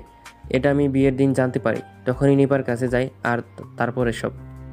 নিপার তো বিয়ে হয়ে যাচ্ছিল, তাহলে কেন মাতব্বর খুন করলো? আমায় ফাঁসানোর জন্য। তোকে কেন ফাঁসাবে? 3টি কারণে। 1, আমি জেনে গিয়েছিলাম নিপা তার মেয়ে না। 2, আমি নিপাকে ভালোবাসি বলে। আর 3 নম্বর কি? নিপার বাবা আর ডাক্তার আঙ্কেল দুজন মিলে গ্রামের মানুষকে ভেজাল ওষুধ খাইয়ে মারার প্ল্যান করেছে, আর এটা আমি জেনে গিয়েছিলাম। কি বললি? হ্যাঁ, গ্রাম ফাঁকা করে ওইটা মোটা টাকার বিনিময়ে বিক্রি করতে চেয়েছিল। হইছে, তোর অনেক নাটক শুনেছি, এবার এখান থেকে যা। আমার কথা এখন বিশ্বাস করছিস না, কিন্তু একদিন ঠিক বিশ্বাস হবে। সেদিন হয়তো আর আমি থাকবো না। একজন খুনির কথা আমি কোনোদিন বিশ্বাস করব না। এরপর গ্রাম থেকে যখন আমায় তাড়িয়ে দিল তখন আমার খুব রাগ হয়। এই পৃথিবীতে ভালো মানুষের জায়গা নাই, সেজন্য এখানে এসে একজনের হাত ধরে বাঁচতে চেয়েছিলাম, আর সে আমায় এই পথে ঠেলে দেয়। তুই এখান থেকে যাবি? যাচ্ছি, ভালো থাকিস বন্ধু, আল্লাহ হাফেজ। তারপর রানা চলে গেল। আমি মুখ ফিরিয়ে দিলাম। তাকিয়ে দেখি বস্তির সবাই আমার দিকে হা করে তাকিয়ে আছে। ওবাইদুল আমার কাছে আসলো। কিরে, কি হলো এটা? কই কি হলো? আমরা ভাবছিলাম রানা তোকে আজ মেরে ফেলবে, কিন্তু কি হলো কিছুই বুঝলাম না। তুই কি রানাকে চিনিস? আমি ওর জনি খুব ভালো বন্ধু ছিলাম, কিন্তু ওর ভালো চেহারার মধ্যে যে একটা অমানুষ রানা লুকিয়ে আছে এটা জানতাম না। চল ঘরে চল। এই, তোমরা যার যার ঘরে যাও। তারপর যে যার ঘরে চলে গেল। আমি রানী ওবাইদুল ঘরে আসলাম। এই রানী। হ্যাঁ বল। রকির জন্য এক গ্লাস পানি আনতো। আনতেছি। রানী গ্লাসে করে পানি আনলো। পানি খেলাম, মনটা খুব খারাপ লাগছে। আমার বিশ্বাসটা ভেঙে চুরমার করে দিল। আমি জনিকে এত বিশ্বাস করতাম, সে কখনো খুন করতে পারে না, কিন্তু আজ সব চোখের সামনে দেখলাম। রকি, বল। চল আমরা ঘুরে আসি, তাহলে তোর মন ভালো হয়ে যাবে। না রে, ভালো লাগে না। চল না, ভালো লাগবে। না, যাব না। তাহলে একটু হাস। পারবো না। তাহলে আমার সাথে চল। না, এই মেয়েকে নিয়ে আর পারি না। সবসময় শুধু হাসি আর হাসি। মানুষের মন কি সবসময় এক থাকে? দুঃখ এমন একটা জিনিস, তুই ওর মধ্যে যত ডুবে থাকবি ততই দুঃখ পাবি। যখন সেটা ঝেড়ে ফেলে উঠে বসবি, তখন তোর মতো সুখী মানুষ আর পৃথিবীতে নেই। ভালোই তো পারিস। সব বানিয়ে বলছি। পাগলি একটা। এবার চল। না রে, ভাড়া মারতে হবে, তুই থাক। রাত হয়ে গেল তো, এখন কোথায় ভাড়া মারবি? কই কত রাত হলো, কেবল তো সন্ধ্যা হলো। থাক। তারপর আমি রিক্সা নিয়ে বেরিয়ে পড়লাম। সত্যি বলতে মনটা খুব খারাপ, বাড়িতে ভালো লাগছিল না, তাই বেরিয়ে আসলাম। রিক্সা চালাচ্ছি আর সেই পুরনো দিনের স্মৃতি মনে করছি, যখন আমি আর জনি খেলা করতাম, মারামারি করতাম। আমি ছোট হয়েও জনিকে মারতাম। জনি মার খেয়ে বসে বসে কান্না করতো, তখন আমারও কান্না পেত, আমিও কেঁদে দিতাম। আমার কান্না দেখে জনি হেসে এসে আমায় মেরে পালাতো, যাতে আমি আর কান্না না করি। আমি কান্না বন্ধ করে দিতাম। জনির পিছনে দৌড়। কতই না সুন্দর ছিল সেই জীবনটা, যখন বুঝতাম না জীবনের মানে, বুঝতাম না দুনিয়ার মায়া। এসব ভাবতে ভাবতে এক ব্রিজের কাছে এসে পৌঁছালাম। জায়গাটা দেখে খুব সুন্দর লাগলো। মায়ামাখা বাতাস, মায়ামাখা বাতাস, মিষ্টি সুরে প্রকৃতির স্বর হেসে আসছে। রিক্সাটা পাশে রেখেই বসে পড়লাম। বসতেই এক টুকরো বাতাস এসে মনটাকে ঠান্ডা করে চলে গেল। কি একটা মায়া আছে এখানে। উঠতে মন চাচ্ছে না, তাই অনেকক্ষণ ধরে বসে থেকে এসব অনুভব করলাম। এর মধ্যে কখন যে সময় চলে গেছে আমি বুঝতেই পারিনি। উপরে তাকিয়ে দেখি রাত অনেক হয়ে গেছে। আগেকার মানুষের জামানায় ঘড়ি ছিল না, কিন্তু এক বিশাল ঘড়ির ব্যবস্থা করে রেখেছিলেন আল্লাহ। তখনকার মানুষ সময় জানতে মন চাইলে আকাশে তাকাতেন, আর সূর্য বা চাঁদ ঠিকই কোথায় আছে সেটা দেখে সময় বুঝতেন। আমার গ্রামের লোকেরাও এটা করে। মাঠে কাজ করার সময় হাতে থাকে না ঘড়ি, পকেটেও থাকে মোবাইল। তখন প্রকৃতির সেই বিশাল ঘড়ি ব্যবহার করতেন। আমি সেখান থেকেই শিখেছি। তাই আমার কাছে ঘড়ি মোবাইল না থাকা সত্ত্বেও সময় বুঝতে পারলাম। রাত অনেক হয়ে গেছে, তাই আর মায়া না পারিয়ে উঠে পড়লাম। রিক্সাটা নিয়ে রওনা হলাম। যে শহরটা সবসময় জমজম করতো মানুষে, সেই শহরটা এখন একদম নিস্তব্ধ। মনে হচ্ছে শহরেরও আমার মতো মন খারাপ। আমি রিক্সা নিয়ে বস্তিতে ঢুকে পড়লাম। রিক্সা গ্যারেজে রেখে আমার ঘরের দিকে যাচ্ছিলাম। শহরের মতোই ছোট্ট শহরটাও স্তব্ধ হয়ে গেছে। সারাদিনের ক্লান্তি দূর করতে সবাই ঘুমাচ্ছে, কিন্তু একজন এখনো জেগে আছে। কোথায় ছিলে এতক্ষণ? রানী হঠাৎ কথা বলাতে আমি কিছুটা চমকে গেলাম। রানী তুই? হ্যাঁ বল, কোথায় ছিলে এতক্ষণ? এখনো তুই ঘুমাসনি? আমার কথার জবাব দে। আরে এত রেগে যাচ্ছিস কেন? আমি তোর মরে যাইনি। এদিকে আয় তো। কেন? আসতে বলছে, আয়। আমি রানীর কাছে গেলাম। রানী পা চেটে আমার মুখ বরাবর এসে মুখটা আমার মুখের কাছে নিয়ে এসে আবার সরে গেল। না ঠিক আছে, তাহলে বল কোথায় ছিলে? ব্রিজে বসেছিলাম।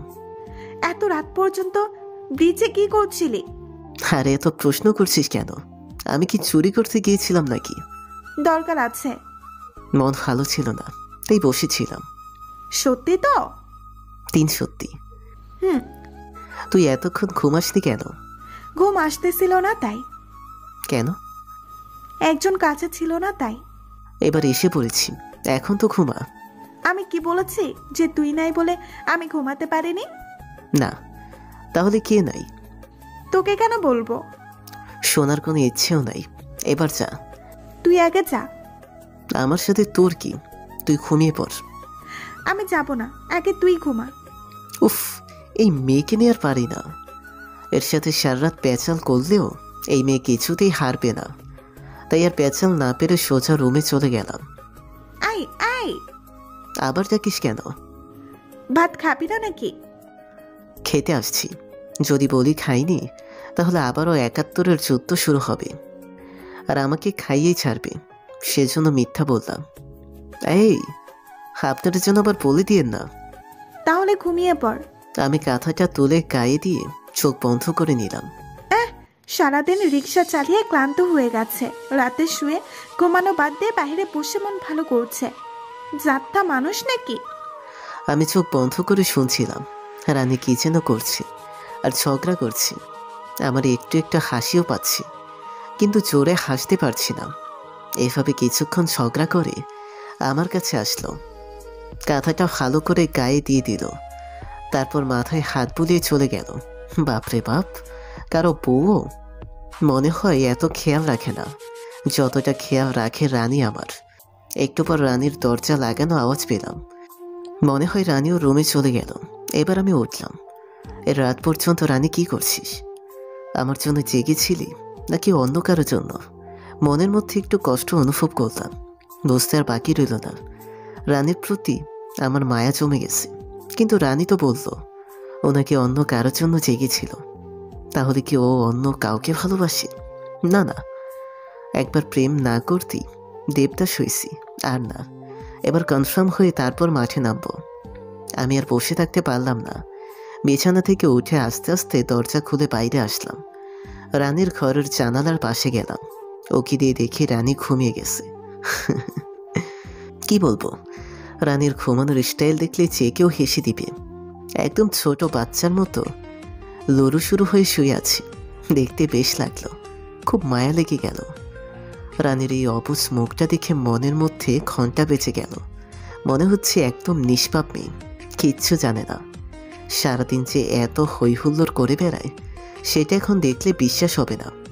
আমি ভাবলাম ভেতরে কি যাব, যদি সবাই জেগে যায় তাহলে খুব কেলেঙ্কারি হবে। আবার রানী যাকে ভালোবাসি সে আমায় আচ্ছা মতো কেলানি দিবে। কিন্তু এই মায়াভরা মুখটা কাছে থেকে দেখতে খুব ইচ্ছে করছে। যাবো কি না যাবো না ভাবতে ভাবতে পা বাড়িয়ে দিলাম। যা আছে কপালে। বিসমিল্লা বলে দরজায় হাত দিলাম। হাত দিতেই দরজা খুলে গেল। বাহ, মেঘ না চাইতেই চল। আমার জন্য দেখছি পথ পরিষ্কার। দরজা আলতো করে খুলে ভেতরে এসে আবার আলতো করে লাগিয়ে দিলাম। আর ভেতরে এসে যা দেখলাম তা দেখার জন্য আমি মোটেও প্রস্তুত ছিলাম না। এ কি দেখছি আমি ভেতরে যে দেখি ঘরটা খুব সুন্দর করে সাজানো। মেয়েরা এই কাজটা খুব ভালো পারে। দেখতে বেশ ভালোই লাগছিল, কিন্তু টেবিলের উপর চোখ পড়তেই আমার চোখ আটকে গেল। একটা সুন্দর ঘড়ি দেখে চিনা চিনা মনে হচ্ছে। কাছে যে হাতে নিয়ে তো অবাক, এটা তো আমার তিশাকে দেওয়ার জন্য যেটা কিনেছিলাম, কিন্তু ওটা তো আমি কাদাতে ফেলে দিয়েছিলাম শিওর হওয়ার জন্য। ঘড়ির পেছনে তাকালাম। আমি যখন তিশাকে দিতে যাচ্ছিলাম তখন ওটার পেছনে কালো কালি দিয়ে লিখে রেখেছিলাম। অবাক করার বিষয় হলো এই ঘড়িটাতেও এই লেখা আছে, তাও আবার কালো কালি দিয়ে। এবার তো আমি শিওর হলাম এটা আমারই। কিন্তু এটা এখানে কেন? যেহেতু এটা রানীর ঘর, তাহলে নিশ্চয়ই রানী এটা আনছে। তার মানে রানীও একটু একটু আমায় ভাবে। ছি, আমি এসব কি ভাবছি? না জানতে না শুনতে অযথা কী সব ভেবে যাচ্ছি। তখনই রানী নড়ে উঠল। আমি সাথে সাথে বসে পড়লাম। রানী এবার আমার মুখ হয়ে আছে। কি সুন্দর মায়াবী চেহারা, যে কেউ ক্রাশ খাবে। আমিও খেলাম। মন চাচ্ছে ওকে ধরে আলতো করে কপালে ছুঁয়ে দিই, কিন্তু রানী যদি চিল্লানি দেয় তাহলে তো আমার 12টা বাজবে। না রকি, কুল কুল, কন্ট্রোল করো। অনেক সময় পাবে কিস করবার জন্য। আগে কি কীভাবে নিজের করে নিবি সেটা ভাব। মেঝেতে বসে খাটের উপর হেলানি দিয়ে গালে হাত দিয়ে ভাবতে লাগলাম, রানীকে আমায় ভালোবাসি নাকি অন্য কিছু, নাকি আমি একটু বেশি ভাবছি। হাজারো প্রশ্ন মনে এসে ঝড়ো হলো। এদিকে সময়ের কাম সময় করছে। দেখতে দেখতে 2টা বেজে গেল, তাও আমার কোনো খেয়াল নেই। না, আর থাকলে চলবে না। হঠাৎ কেউ বাইরে বের হলে আমায় দেখে ফেলবে। যাবো তো, কিন্তু কিছু একটা মনের মধ্যে গোতা দিচ্ছে। মনের লাইট মেরে দেখি, ও মা, মন আমার রানীর কপালে চুমু খেতে চাচ্ছে। কি আর করার, আমি ছেলে, খুব দয়াময়, তাই মনের অনুরোধ না রেখে পারলাম না। হপাস করে রানীর কপালে চুমু দিতেই দিলাম দৌড়। এক দৌড়ে আমার ঘরে চলে আসলাম। দরজা লাগিয়ে বিছানায় মাথা রেখে রানীকে নিয়ে স্বপ্নের মাঝে হারিয়ে গেলাম। আর সেখানে ঘুরে ঘুমের রাজ্যে হারালাম। অবশেষে রাতে চাঁদ মামা ঘুমিয়ে সূর্য মামাকে জাগিয়ে দিল। মামার সাথে আমি জাগতে পারলাম না। বিভোর ঘুমে বিজি আছি, কিন্তু আমার মহারানী আর বিজি থাকতে দিল না। সকাল হওয়ার সাথে সাথে এসে হাজির হলো। রকি পাগলা, এই রকি পাগলা। এই পাগলির আবার কি হলো? হঠাৎ আমায় পাগলা বলে কেন? তারটার ছিঁড়ে গেল নাকি? কে রে এই পাগলা? আর থাকতে না পেরে উঠে বসলাম। এই সকালবেলা কি তোর মাথাটা খারাপ হলো? আমার মাথা খারাপ হতে যাবে কেন? তাহলে এমন চিল্লাচ্ছিস কেন? আমি তো তোর ঘুম ছুটাচ্ছিলাম। কি ব্যাপার রে, তোকে তো খুশি খুশি লাগছে কেন? রানী লাফাতে লাফাতে আমার পাশে এসে বসলো। জানিস, আজ রাতে আমি একজনকে নিয়ে স্বপ্ন দেখেছি। ও মা, তাই নাকি? তা কাকে নিয়ে দেখলি? আছে একজন, সে আমার মনের মানুষ। তোরও আবার মনের মানুষ আছে? এমন করে কেন বলছিস রে? আমারও মনের মানুষ আছে, আর সে খুব ভাগ্যবান যে আমায় পাবে। তার মতো হতভাগা পৃথিবীর আর কেউ নাই। কেন কেন? তোর মতো ঝগড়ে রাক্ষসী সাতজন্যে তার কপাল গোছাবে। কি বললি? একদম ঠিক বলছি। তুই এটা বলতে পারলি? বলা কম হলো নাকি? তোকে আজ আমি রানী আমায় কিল খুশি মারতে লাগলো। কি করছিস? লাগছে তো? তো আমায় কি বললি? সত্যি তো বলছি, তুই একটা সাতজনী কটকটি প্যাকাটি পেতনি। আর মনে হচ্ছে না? মনে হলে বলে দিব। যা, তোর সাথে আর কথা নাই। তুই আমায় এসব বলতে পারলি? হ্যাঁ পারলাম। আর কোনোদিন আমার সাথে কথা বলবি না। তোর সাথে কথা বলার জন্য আমি কান্না করতেছি। যা সর। যাচ্ছি, মনে রাখবি আর কোনোদিন কথা বলবি না। যা তো তুই। রানী চোখ মুছতে মুছতে ঘর থেকে বেরিয়ে গেল। আমি একটু মুচকি হেসে উঠে পড়লাম। বিছানা থেকে উঠে জামা কাপড় পরে নিলাম। বিছানা আমায় ঠিক করতে হয় না, ওটা আমার মহারানী করে। বাইরে এসে দেখি রানী রান্নাঘরে রান্না করতেছে। হয় পাগলি, সাতজন্যি। রানী কেন কথা বলল না, শুধু একবার ঘুরে দেখে মুখ সেঁচিয়ে কাজে মন দিল। আমি মুচকি হেসে মুখ ধুয়ে খাওয়া দাওয়া শেষ করলাম। আবার রানীর কাছে গেলাম, কিন্তু এবারও কোনো লাভ হলো না। রানীর সাথে কথা না বলে সত্যি খুব খারাপ লাগছে, কেমন যেন লাগছে। মহারানী কথা না বলে কোথায় যাবে? প্রতিদিন রিক্সা নিয়ে যাবার সময় রানী আমার কাছে আসবে। আমি এই আশা নিয়ে রিক্সা নিয়ে বের হলাম, কিন্তু রানী আসলো না। মনটা খুব খারাপ হলো, সাথে রাগও হলো। রিক্সা থেকে নেমে সোজা রানীর কাছে গেলাম। এই যে ভাবের রানী, কথা বলবি না? আচ্ছা, কথা বলতে হবে না। আমি আর তোর সাথে কথা বলবো না, তোর সামনেও আসবো না। হ্যাঁ কি না তো বল। রানী উঠে ভেতরে গেল। আমি আর দাঁড়িয়ে না থেকে রিক্সা নিয়ে বেরোলাম। আমি আর চোখে তাকিয়ে দেখি রানী আড়ালে দাঁড়িয়ে আমার দিকে তাকিয়ে আছে। আমি মুচকি হাসতে হাসতে চলে গেলাম। সারাদিন হারা ভালোই হলো। দুপুরে হোটেলে খেয়ে নিচ্ছি। এখন সন্ধ্যা হয়ে আসলো, তবুও বাসায় গেলাম না, কারণ আজ হলে সিনেমা হচ্ছে। অনেক বড় বড় মানুষ সেখানে সিনেমা দেখতে আসছে। শেষ হওয়া পর্যন্ত থাকলে অনেক টাকা হারা মারতে পারবো, এটা ভেবে আর বাসায় গেলাম না। সিনেমা হলের সামনে রিক্সা নিয়ে দাঁড়িয়ে রইলাম। সময় আস্তে আস্তে পার হচ্ছে। দেখতে দেখতে রাত 12টা বেজে গেল। সিনেমা শেষ হতেই অনেক কড়া লোক পেলাম, তাদের নিয়ে রওনা হলাম। নামিয়ে দিয়ে আবার আসলাম। এইভাবে 3 থেকে 4টা টিপ মারলাম। রাত অনেক হয়েছে, আর থাকলে চলবে না। ওইদিকে রানীর যে কী অবস্থা কে জানে। আমি দেরি করে বাসায় ফিরলেই তো না ঘুমিয়ে বসে থাকে। রাত ওর সাথে ঝগড়া করে আসছি, না জানি কি হচ্ছে। বাসার দিকে রওনা হতেই পাশ থেকে একটা মধ্যবয়স্ক লোক ডাকলো। এই রিক্সা। হ্যাঁ বলেন। কোথায় যাবে? কোথাও না, এখন বাসায় যাব। আমি একটু বাসায় রেখে আসো, আমি তোমায় 3 ডাবল ভাড়া দিব। 3 ডাবল ভাড়ার আমার কোনো প্রয়োজন নেই। অতি লোভে তাঁতি নষ্ট হয়। প্লিজ বাবা, আমি একটা বিপদে পড়েছি। লোকটাকে দেখে মনে হচ্ছে বেশ ভালোই পরিবারের। হাতে একটা বিটকেস, প্যান্ট কোট পরা, মনে হচ্ছে কোনো ব্যবসায়ী। বিপদের কথা যখন বললেন তাহলে চলেন। ধন্যবাদ বাবা। লোকটা রিক্সায় উঠে বসলো। আমি রিক্সা ঘুরিয়ে ওনার গন্তব্যের দিকে রওনা হলাম। আচ্ছা, কি যেন বিপদের কথা বললেন? আমি মিটিংয়ে ছিলাম, সেখান থেকে বেরোতে লেট হয়ে গেল। আপনার দেখে মনে হচ্ছে খুব বড় লোক মানুষ, মানে বড় মাপের বিজনেসম্যান। ঠিক ধরেছ। তাহলে আপনার পার্সোনাল গাড়ি কোথায়? আমার বাসায় অনেক গাড়ি, কিন্তু রাত 10টার পর সব ড্রাইভার বাসায় চলে যায়। আর ঠিক 12টায় আমার স্ত্রী খুব অসুস্থ, তাই আমার ড্রাইভার তাকে হাসপাতালে নিয়ে গেছিল। ও, তা আপনি আজ অফিসে থেকে যেতেই পারতেন। আমার স্ত্রীকে রেখে আমি কখনো কোথাও থাকিনি, আর সে কয়েক বছর থেকে খুব অসুস্থ। এমন অবস্থায় বাসায় ফেলে আমি বাইরে কেমনে থাকি? না মানে এত রাতে বাসায় যেতে লেগে যদি কেউ আপনার ধরে? এসব আমি পরোয়া করি না, আমার কাছে আমার স্ত্রী বেশি ইম্পর্টেন্ট। ও, আপনার স্ত্রীর কি অসুখ তাই এতদিন ধরে ভুগছে? সে অসুখের কোনো ওষুধ নেই। কি বলেন? আল্লাহ যেমন রোগ দিয়েছেন তেমন তার ওষুধও দিয়েছেন। আমার স্ত্রীকে কেউ ভালো করতে পারলে তাকে আমার সব সম্পত্তি দিয়ে দেব। রোগটা কি? সেটা আজ পর্যন্ত কেউ ধরতে পারেনি। মানে? আপনার বাসায় এসে গেছি। ধন্যবাদ বাবা, আল্লাহ তোমার ভালো করুক, তোমার মনের আশা পূরণ করুক। আমার মনের আশা আর পূরণ হবে না, কারণ আমার মনের আশা একটাই ছিল, বাবা মাকে নিয়ে সুখে শান্তিতে বসবাস করা, কিন্তু তারাই তো রইল না। কি ভাবছো? আমি গেলাম, আমার স্ত্রী জানি না কেমন আছে। আচ্ছা, আমার সালাম দিয়েন। ভদ্রলোকটা ভেতরে চলে গেল। বাসাটা হেব্বি সুন্দর আর বড়। আমি দাঁড়িয়ে না থেকে বাসার দিকে রওনা হলাম। খানিকটা পথ আসতেই রিক্সার উপর ধপাস করে শব্দ হলো। পেছনে তাকিয়ে দেখি একটা সুটকেস।